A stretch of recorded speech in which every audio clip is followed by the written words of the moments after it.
This is how you build a RAG chatbot running locally on your machine with only Python. We will use LangChain and ChromaDB to build this chatbot that answers all of your JavaScript questions. So let's start with the setup. First, make sure you have a project open so we can get started with working. Next, what you want to do is install a virtual environment. And a virtual environment in Python is a self-contained copy of Python for a specific project. Everything you install in this virtual environment will only belong in this VENV file and related to the project it is running in.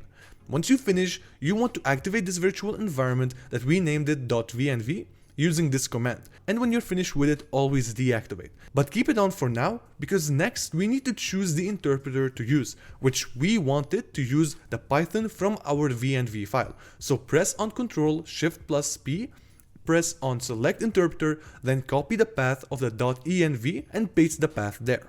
Now just double check and see if it is using the correct interpreter that we wanted. Now for the packages, we need to install the following. First, LangChain, which is the core module in this entire video. It provides agents, embeddings, vector databases, and much more. Next, install ChromaDB, which is the vector database that we will use to store our embeddings. Next, we have HuggingFace and sentence transformers that we will use to transform our data into embeddings, which we will then store those embeddings in our vector database called Chroma. The data that we have here is related to JavaScript.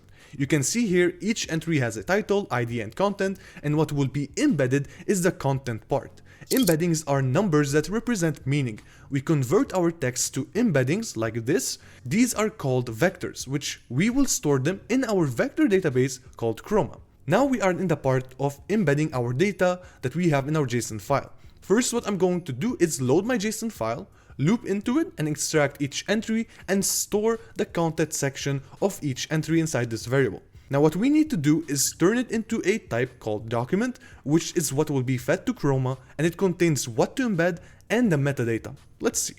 First, we want to import these three libraries, starting with the document. Then we have HuggingFace Embeddings. This is what we will use to embed or transform our content to a vector of numbers. Then we have Chroma, where we will create our vector database and store the documents that we will create now.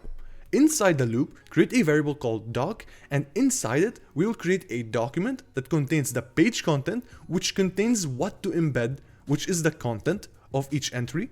Next, we have metadata, and whatever you specify in this dictionary will not be embedded by Chroma. For example, I don't want to embed the ID and the title of each entry.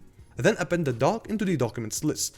Now for our embedding model, we will use HuggingFace Embeddings. This is a wrapper that helps you use HuggingFace embedding modules like sentence transformers, and we are using the following model name. So basically, this is what converts to these kind of vectors.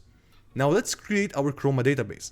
Down here, you'll define a vector store and then say Chroma and use the from documents function, which will take your documents, the embedding model, and persist directory, where we will specify the name of our vector DB. Like this, we have a vector database that we can load and get our embeddings from there. Now, when I ran it, I had a path problem, so I fixed it and then it worked. But in your file explorer, you can see you have a ChromaDB created, and this file you only run it once, not always. Unless you change your data, then yes, you can run it again to create new embeddings. Now in the main, we will create a function called user prompting, but we will change the name later. And we want to accept a user input from the user, and we want to ask the user to input anything related to JavaScript. Now the flow is this: we take the user input, convert it into a vector, then compare it to the embeddings we have in our vector DB and get the top 5 related embeddings. And this is what Chroma will do for us. Then those 5 embeddings will be fed as context to our chatbot so it can understand what the user is asking. And this is the whole point of RAG. So we first need those 2 imports. Now you know HuggingFace and Chroma. Then we need our HuggingFace embedding wrapper that we will use to convert our user input to a vector. Then you want to load ChromaDB, and this is how you do it. Let's call it vector store and then use Chroma, and inside mention the embedding model that we used earlier and the path to your vector DB.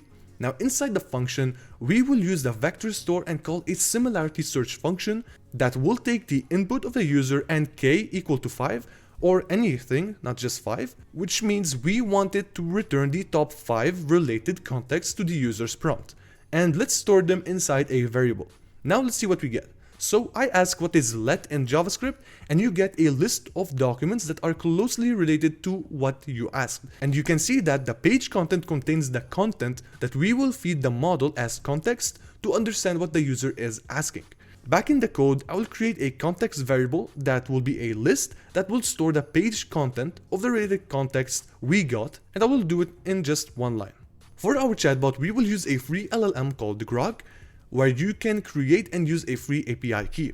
Press on start, then API key, and hit create API key, name it, and copy the key. Then in the root of your project in Python, create a .env file. This is the file that we will put our key inside.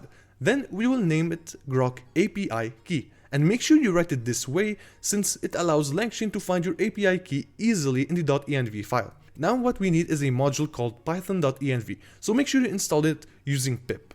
Next, import the load.env function from the .env library and call it at the beginning of the program to load your API key and give it to LangChain. Now back to this function, let's return the context list.